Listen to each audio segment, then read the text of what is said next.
let's take a look at this.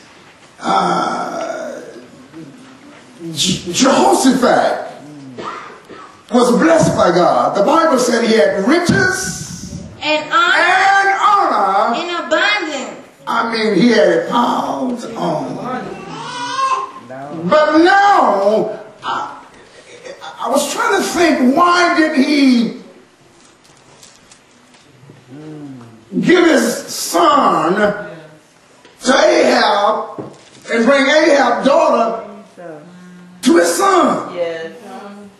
Why make a marriage with the devil? All right. All right. Yes.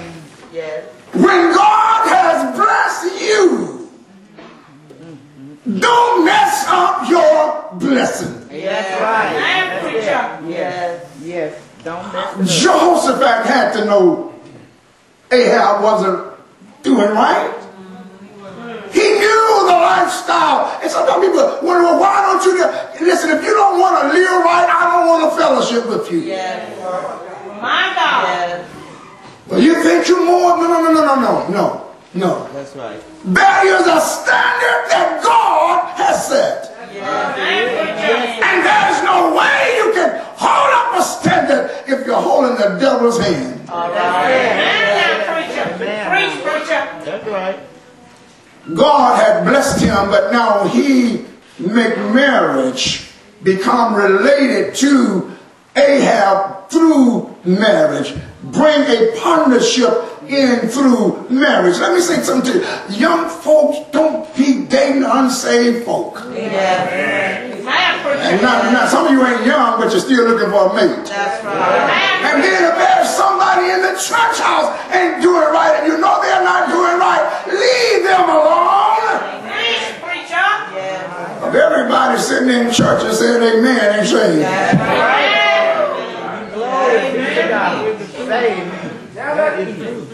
When one is being good to you, it's hard to see what they're up to. That's right. Did you get it? Amen. When somebody is being good to you, it's hard to see what they're up to. That's right.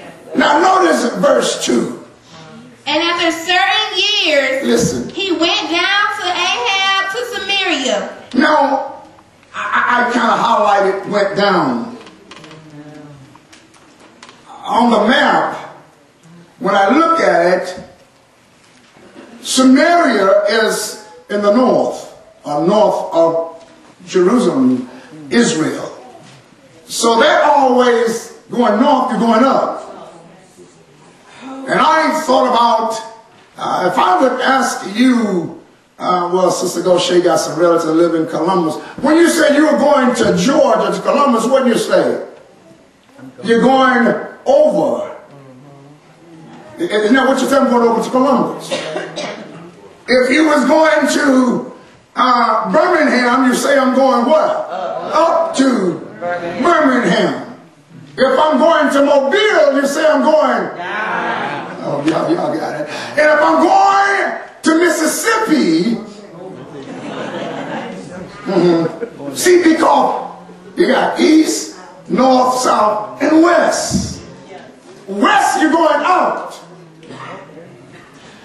So, he says, I'm going up. Did he? No. He went down. And any time a person leaves the church house, they're on their way down.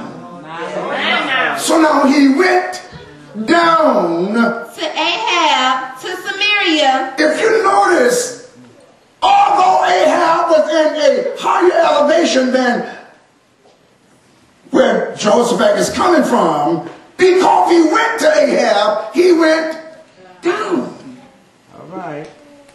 Now when he gets down there, notice the deal that takes place. And Ahab killed sheep and oxen for him in abundance. Say that again. And Ahab killed sheep and oxen for him in abundance. Yes.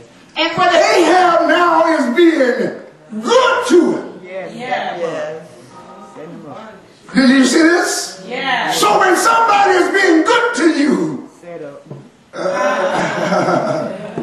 You can't see what they're up to. All right. They are ready to put you on the front line to get you killed, but you can't see it. All right. So he put all this food there before him, and all the people that was with Jehoshaphat had a good time. And notice the deal now, read. And persuaded him to go up with him to Ramoth Gilead. Do you know when people have been good to you, when they can persuade you to do things that you didn't intend to do? Yes, God. Now, somebody that's looking at me kind of strange, but you better get this because God's trying to tell you something. If you know somebody ain't doing right and they're good to you, pay attention. I don't care what the pastor say, I know they're good to me. All the devil doing is putting a hook in your mouth. And the next thing you do is you swallow it, and it get in your gut, it ain't coming out. So now, he is setting the man up. He says, won't you go with me to Ramoth Gilead. And Ahab, king of Israel, said unto Jehoshaphat, king of Judah, wilt thou go with me to Ramoth Gilead? Will you go with me? He went down for a visit. The man wanted to put him to war. Yes. Sometimes you just visit the person, and the next thing you know, they're going to make you fight in their battle. Set you up, be good to you, and now about to get you killed. That's what goes on when you compromise now. So now, once the compromise starts, it takes a miracle to get it stopped. Once you compromise, God have to perform miracles to open your eyes. You can't even hear what God says. So now Jehoshaphat said, I don't mind. Go read. Listen. And he answered him, I am as thou art. Yes. And my people as thy people. Yes, I'm full now, and I've been blessed, and everything is all right. So everything that you need from me, you just say it. We're one. And we will be with thee in the war. Read on. And Jehoshaphat said unto the king of Israel, Inquire, I pray thee, at the word of the Lord today. I like that. See, isn't it good to have a person, a mind of God, that want to know something from God? It's good. Yeah, I mean, before we go out to fight this battle, let's hear what God has to say. Listen what I have to read. Therefore, the king of Israel gathered together of prophets 400 men. Oh, man. Come on, Sister Reed. And said unto them, Shall we go to Ramoth Gilead to battle, or shall I forbear? And they said, Go up, for God will deliver it into the king's hand. But Jehoshaphat said, Is there not here a prophet of the Lord besides? Do y'all know something? Jehoshaphat looked at those men, heard what they said, and they was prophesying good stuff. But he knew they didn't have the Spirit of God.